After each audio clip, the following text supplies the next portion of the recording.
Hi, good afternoon, everyone. This is Caleb from CP Homes. And if some of you have seen the news recently where the government announced the seller stamp duty holding period from 3 years to 4 years, and some of you might be panicking and thinking, is this going to affect the property prices in Singapore? And is this going to have a negative impact on the property prices?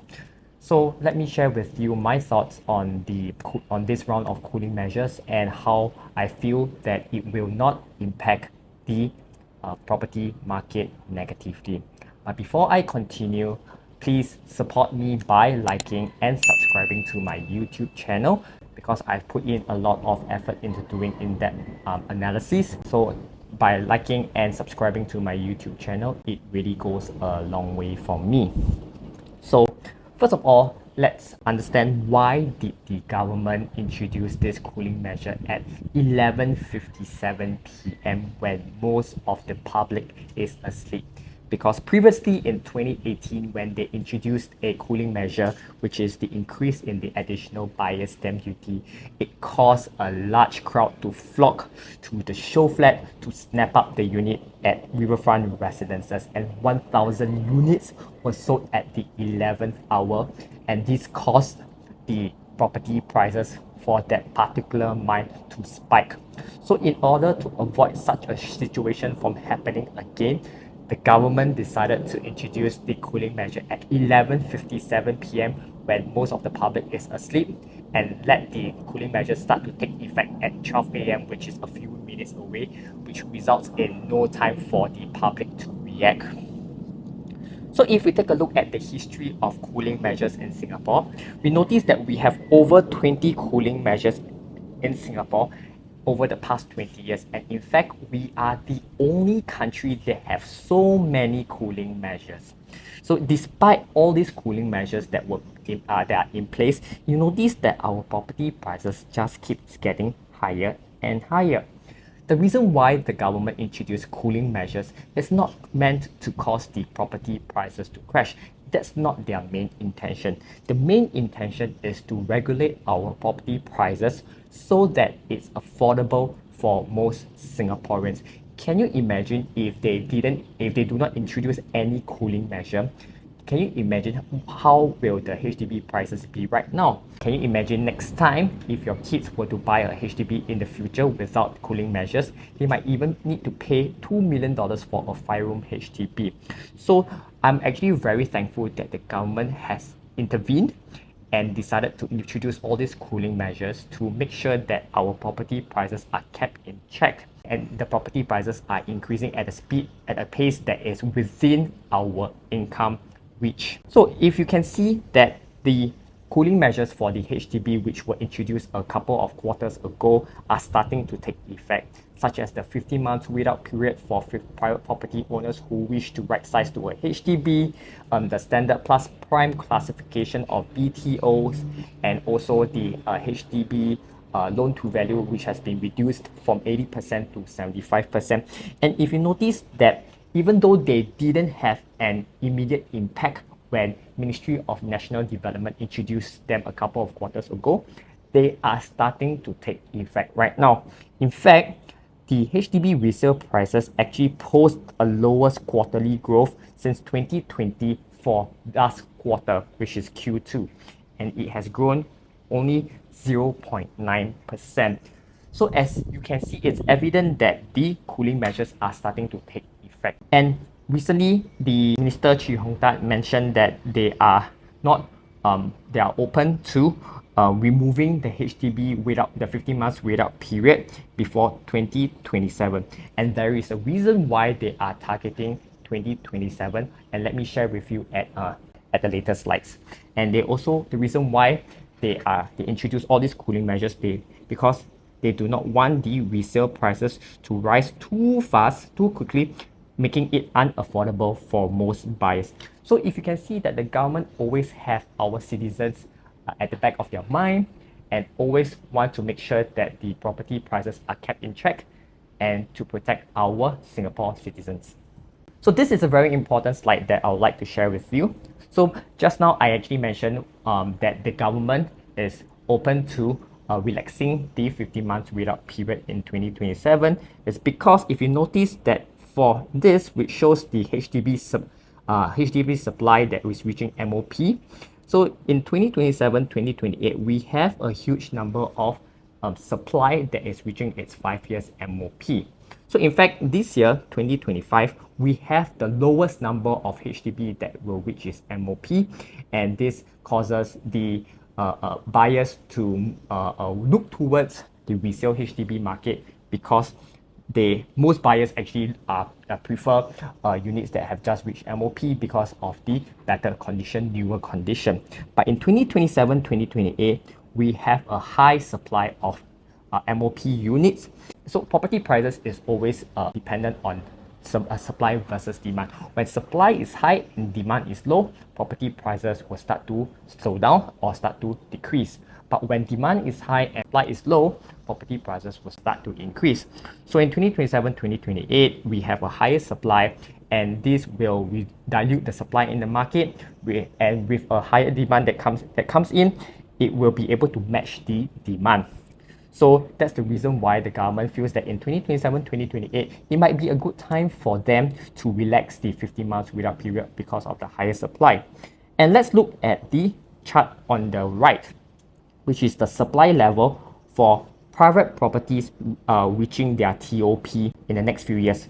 So in 2028, you notice that we have around 3,000 to 4,000 units that will reach completion. And in 2029 and beyond 2029, you notice that we have a very low supply of private property houses that will reach their TOP. So if we take a look at the current new launches in the market, if they were launched, it will be launched in 2025. Based on the 3-year seller stamp duty, they will exit those investors who are looking to flip, they will exit at 2028, which will coincide with this relatively high supply. And the government just introduced this 4-year seller stamp duty, which means that owners or investors or buyers who purchase new launches this year, they can only sell in 2029, even though they TOP 3 years later. So if they can only sell in 2029, it will coincide with the lower supply of the private residential units entering the market. So you can see that the government has done some careful calculations based on the demand and supply. And why did they introduce or impose this 4-year seller stamp duty holding period? Is because they want to regulate the supply and push all the new developments that are going to be launched this year. They are looking to push it to 2029, that they can only sell it in 2020 from 2029 onwards, so that it will introduce more supply to the market in 2029.